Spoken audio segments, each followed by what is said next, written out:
$100,000 is the hardest amount of money to make. And I was actually talking to him. He's starting his physical therapy clinic practice right now. And he's eating shit, for lack of a better term. You know what I mean? Like he's just trying to figure this out.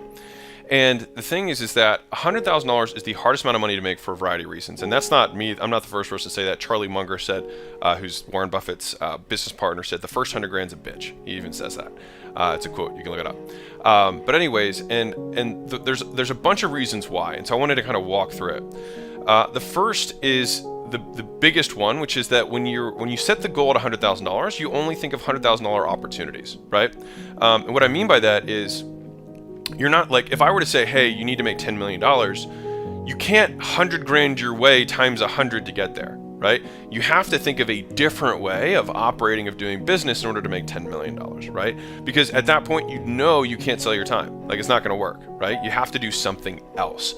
And so inherently, when someone puts the constraint of, I want to make $100,000 on themselves, then they automatically only confine themselves to vehicles where they have to sell time for money, right? Which are inherently constraining, which is why it's a bitch, right? It's hard because you literally have to sell your time in order to do it. That being said, most people who've made millions started with something that got them 100 grand. And I will tell you personally, the first $100,000 that I put in my bank account was by far the most meaningful of all the money that I've made in my life. I remember when I looked at Layla and I had $100,000 in my bank account after everything. I remember looking at her and saying, it's going to be okay. We've got 3.5 years of money now that if we mess up for 3.5 years, we'll still be all right. And I remember feeling that sense of relief. And the reason that I think it was so impactful is that difference between zero, or let's say the difference between $1,000 you're making and $100,000 is a 100x increase. For me to have that same 100x increase, I'd have to go from 100,000 to 10 million in my bank account to have the same proportional increase in terms of security. And I'll tell you, even after I had $10 million in my bank account, I was like, it still didn't feel as good as the first 100 grand. All right. And so it doesn't matter where you're at. Like, I'll tell you, if it's hard right now, it's normal. It's supposed to be hard, but it will get better because you're going to start thinking differently. All right. Now, back to the original topic of why $100,000 is the hardest money to make. First is you think of time vehicles, time for money vehicles. The second is that you have no leverage. All right. So what I mean by that is that inherently all business is arbitrage, right? You're buying and selling things at less and you're making the difference, right? If you're in a service business, I'm buying people's labor and I'm selling it at a higher price to the marketplace because I see the discrepancy between that, and I can add value to a person by treating them in certain ways or putting them inside of a system, and then the sum of the whole is greater than the parts, right? That's essentially what it is. But when you don't have money, you have no leverage on anything. And so you have to do everything yourself. And so again, it takes tons of time to get small amounts of output. And so because of that, you're really inefficient, right? Because you have to, and you also have to wear all of the hats. You have to learn every aspect of the business in order to really turn the first dollar. And that takes time and it takes effort, a lot more effort than you think it will, right? And then once you finally figure out how to make the first dollar, you have to keep repeating that action over and over and over and over again until you have, $100,000 in your bank account. But once you have that, you can start paying people to do things. You could start paying for, advertising, and you're not worried about paying your rent. And what happens is you now start having the big L word, right? Which is leverage. You can move the world a lot faster because you can have 10 people doing outbound for you. You can pay a team to make advertising for you. You can have a video setup or whatever that's going to get you a higher ROI or make your stuff look better, and you get more engagement or whatever, right? But the thing is that first 100 grand is so hard because the vehicles that exist for it require all your effort. If you're doing sales, right, you're working all the time. If you're doing a job, you're working all the time. If if you wanted to drive Uber to make 100 grand, you probably work 12 hours a day, and it would require all your time. But the thing is that once you do that, though, you can then start piecemealing out pieces of your day. And you do that in reverse order of the value that you can buy that same skill in the marketplace. So let me dive into that for a second.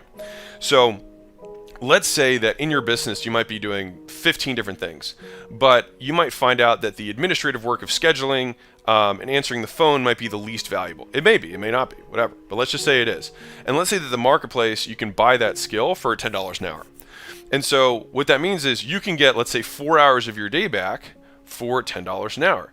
And so now you have 4 more hours, and if you can make more money in those 4 hours, and this is a key point, I see this one as a mistake too, is people will outsource certain work that they're doing, but they will not replace the time with higher value skill. So that then they basically just pay people and then stop working and make the same amount of money, which can be cool, but if you want to grow, then you're going to need to continue to work and just do higher and higher and higher value, higher leverage time in the time that you buy back, right? But fundamentally, when you think about your business as what would it take for me to make $1 million? What would it take for me to make $10 million? You think of different vehicles in order to get there. And if you don't know of the vehicles, I would highly, highly encourage you to look at the vehicles that already exist. So like one of the things that's here's an interesting nugget for you. There's no reason for anyone in the United States to make less than $25 an hour. Why? Because in one day, you can go through a certification and become a phlebotomist and make $25 an hour. So who wouldn't take a one-day education to triple their income from minimum wage? Who wouldn't do that? The reason people don't do it is because they don't know. People are ignorant, right? And so if you're watching this and you didn't know that even existed, there are so many other opportunities that are like that you can immediately get more leverage on the time just as you're starting. So if you're working a job and you're not making that, well then go find small opportunities, go find little mini certifications that you can get that qualify you for. Now that's only get a certification if it's required. If it's just like, oh, this is a cert, then don't worry about it. But like if you can find these little opportunities, like I'll tell you, for me, my plan B of like if my business was going to fail, I knew that what I was going to do was I was going to drive Uber and I was going to strip at night. That was going to be 100% my gig, because I knew that if I drove Uber 12 hours a day and I stripped for 4 hours every night, I would be able to make about 200 grand.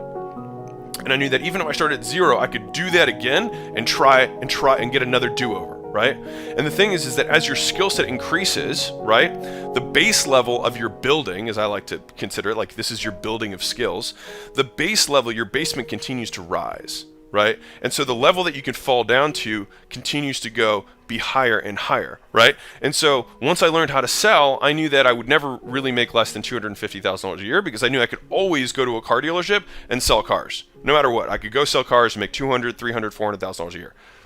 I knew that because I had that skill. And that means that from this point going forward with my life, I'll never make less than that, right? But then I learned how to market. And then as soon as I learned how to market, I knew that was going to be because now I could take my sales skill and pair it with marketing, and then I could generate demand at will, right? And then that means that my new level might be $3 million a year that I'll never make less than, because I have the skills that even if I have to start over, I can end there. And the thing is that if you think about your journey as an entrepreneur in terms of as a skill set stacking, all you're doing is acquiring skills and putting them in your back pocket, put it in your toolkit, right? Then you inherently become more valuable, and you stop seeing your failures as failures, but rather lessons on the way to where you're trying to go, because you inherently become more valuable because your work works on you more than you work on it. All right, I'll say that again. Your work works on you more than you work on it. And so even if you didn't make 100 grand the first year, that's okay, because you developed the foundational skill sets that maybe got you above 50,000 a year, right? But as long as you were continuing to acquire skills, that baseline will go up. And the speed with which you move up will be how much volume you do.